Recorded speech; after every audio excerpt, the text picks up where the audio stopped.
अस्सलाम वालेकुम नाज़रीनो زه تاسو میزبان ناصر خان تاسو ګورو سی آی ډی نیوز ناظرینو په دې وخت موږ منجواله چوک باندې چې د کوم پوره من احتجاج حواله سره چې د کومه دانه دغه علاقې ته رادرومي دلته تقریبا 350 کلی دي او دغه کله ته چې کومه د 150 بورې دلته دانه رادرومي او هغه تقسیمېږي دغه حواله سره به موږ ناظم صاحب سره راغلي چې دوه مستشفى وي. السلام علیکم.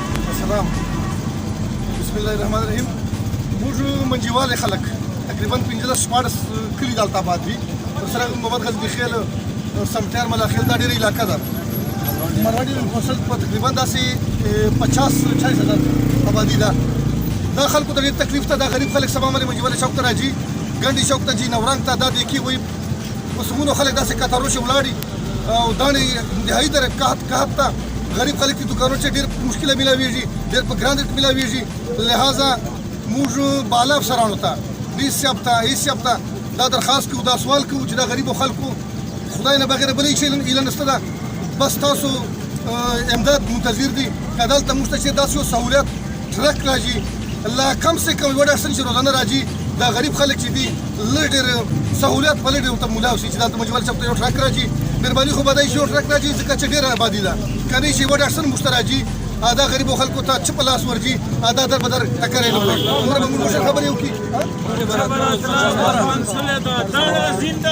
دو ډیسي صاحب نه دا بیل کوي چې دلته د موږ د منجوالي علاقې ته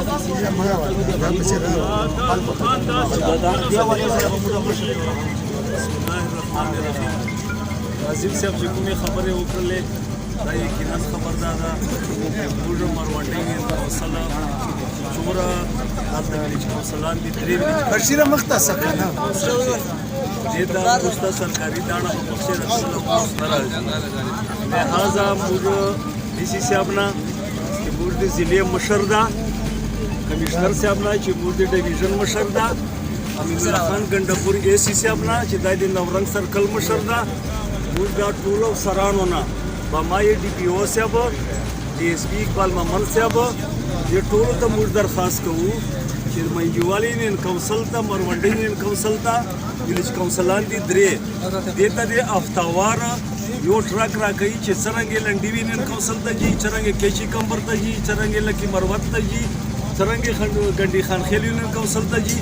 موږ دغه پاکستانیان یو چونکې موږ علاقې چې ډېره خپله آبادي خو مو ده خو تقریبا نیمه آبادي موږ سره متاثرین دي چې قبایل دلته راغلي دي، موږ سره علاقې چې آباد دي نو موږ علاقې باندې دا شدید ضرورت ده دغو غریبو خلکو ته، موږ ته ضرورت ده.